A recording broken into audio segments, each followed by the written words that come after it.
Shalom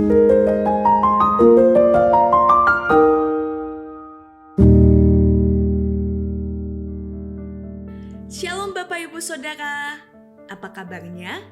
Senang sekali kita bisa berjumpa melalui program Sapaan Gembala.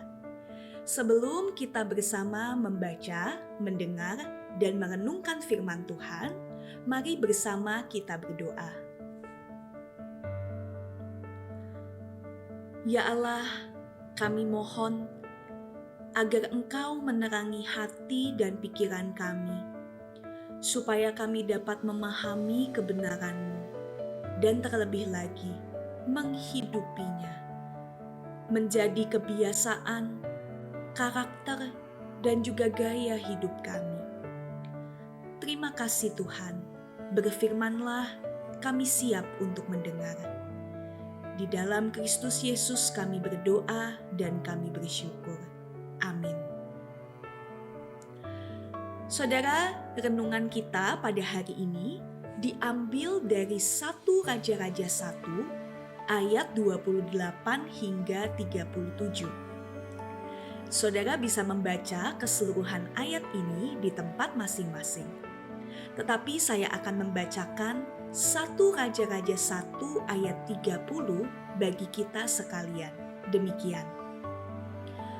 Pada hari ini akan kulaksanakan sumpah yang pernah kuucapkan kepadamu demi Tuhan Allah Israel.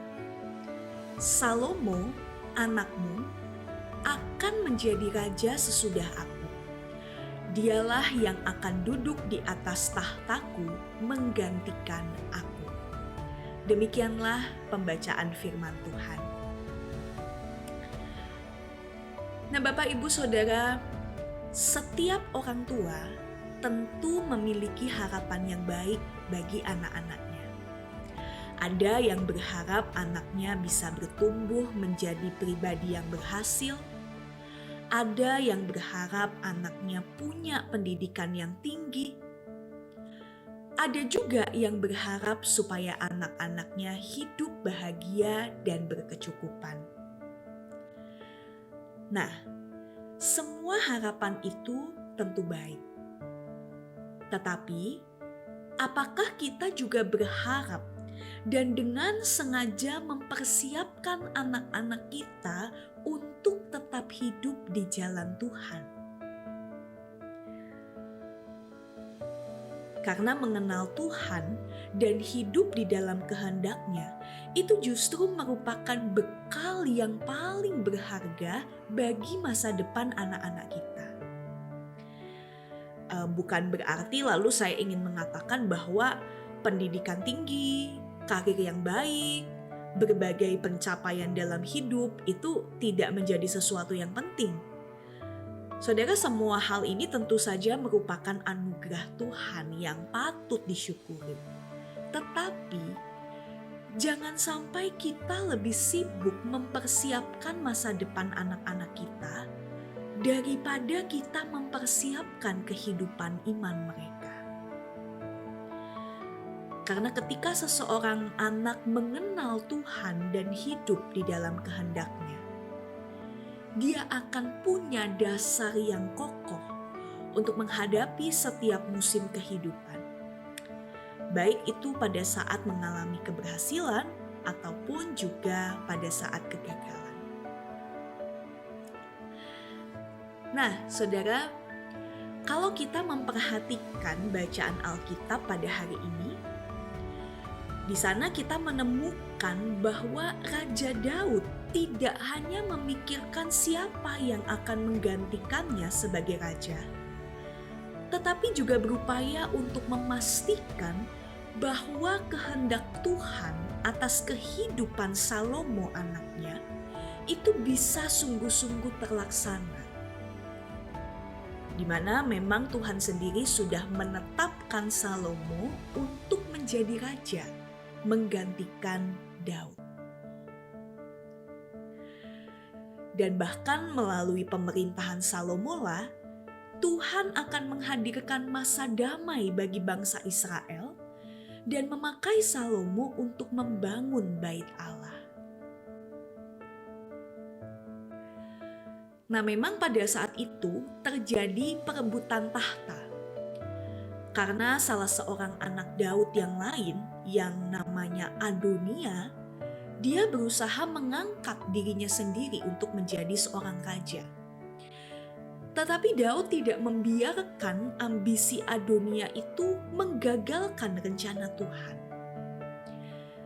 Daud tetap berpegang pada kehendak Tuhan. Maka itulah mengapa ia segera memerintahkan Imam Zadok, Nabi Nathan, dan Benaya untuk mengurapi Salomo sebagai raja. Nah, saudara, tindakan Daud ini tentu saja bukan berarti bahwa Daud lebih sayang kepada Salomo daripada Adonia. Bukan berarti bahwa Daud ini sedang pilih kasih. Adonia dan Salomo sama-sama merupakan anak Daud yang dikasihi. Tetapi Daud sadar kalau Tuhan sendiri sudah memilih dan menetapkan Salomo untuk menjadi raja. Nah, oleh karena itu Daud tidak bertindak berdasarkan perasaan atau keinginannya sendiri. Dia sepenuhnya memilih untuk taat kepada kehendak Tuhan. Itu yang bisa kita baca di dalam firman Tuhan pada hari ini. Nah, saudara, hari ini kita diajak untuk merenungkan kembali tentang bagaimana sih kita memandang anak-anak yang Tuhan percayakan kepada kita. Saudara, tidak jarang sebagai orang tua, kita ini sudah memiliki berbagai rencana dan harapan untuk masa depan anak-anak kita. Kita berharap anak kita menjadi dokter, pengacara, guru, pengusaha, atau bahkan meneruskan usaha yang kita miliki. Dan lantas kita sudah mempersiapkan bagaimana langkah-langkah supaya harapan kita itu bisa terpenuhi. Nah, memang saudara, harapan-harapan kita buat anak itu pasti lahir dari kasih dan juga keinginan supaya anak-anak kita itu punya kehidupan yang baik. Tetapi kembali lagi saudara, kita juga perlu merenungkan bahwa sudahkah kita memberi ruang untuk bertanya pada Tuhan? Sebetulnya apa sih rencana Tuhan buat anak-anak kita? Dan pernahkah juga kita memberi ruang buat anak-anak untuk menemukan panggilan Tuhan yang sudah Tuhan beri di dalam hidup mereka?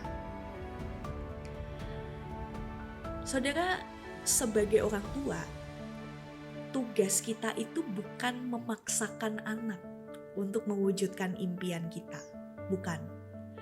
Tetapi tugas kita sebagai orang tua atau orang-orang yang lebih tua adalah mendampingi generasi muda supaya mereka semakin mengenal Tuhan, lalu juga menemukan apa sih sebetulnya kehendak dan rencana Tuhan buat saya. Saudara, setiap anak itu pribadi yang unik. Tuhan itu memberikan talenta, kemampuan, panggilan yang berbeda-beda buat setiap mereka. Jadi ayo, marilah kita terus mendoakan, membimbing, memberdayakan, memberikan teladan iman yang baik kepada anak-anak kita. Jangan hanya mengajarkan mereka untuk mengejar prestasi, tetapi ajarkan mereka juga untuk mengasihi Tuhan, hidup seturut firman-Nya, selalu mencari kehendak Tuhan di dalam setiap langkah kehidupan mereka. Percayalah saudara, bahwa ketika anak itu berjalan dalam kehendak dan rancangan Tuhan, dia tidak hanya akan menjadi berkat buat diri dan keluarganya sendiri, tetapi juga menjadi berkat bagi masyarakat, bagi orang-orang di sekitar, dan nama Tuhan saja yang akan dimuliakan. Karena itu biarlah di bulan anak ini, kita boleh semakin merenungkan peran kita sebagai orang tua dan orang-orang yang lebih tua, untuk juga menuntun anak kita menemukan apa rencana Tuhan di dalam hidup mereka. Kiranya Tuhan memberkati kita. Amin. Mari kita berdoa. Sama halnya seperti Daud yang mengerti apa rencana Tuhan bagi anaknya Salomo, dan dia berjuang sekeras mungkin agar rencana Tuhan itu betul-betul digenapi. Demikian jugalah dengan kami sebagai orang tua atau orang-orang yang lebih tua. Ajarlah kami untuk selalu datang kepada Tuhan, dan dengan rendah hati kami mau dituntun oleh Tuhan terkait bagaimana kami selayaknya mengarahkan anak-anak kami untuk menggenapi rencana Tuhan di dalam hidup mereka. Karuniakanlah kami hikmat dan kepekaan, supaya kami semakin dapat mendengar dan memahami lebih jelas akan maksud dan rencana Tuhan. Terima kasih Tuhan.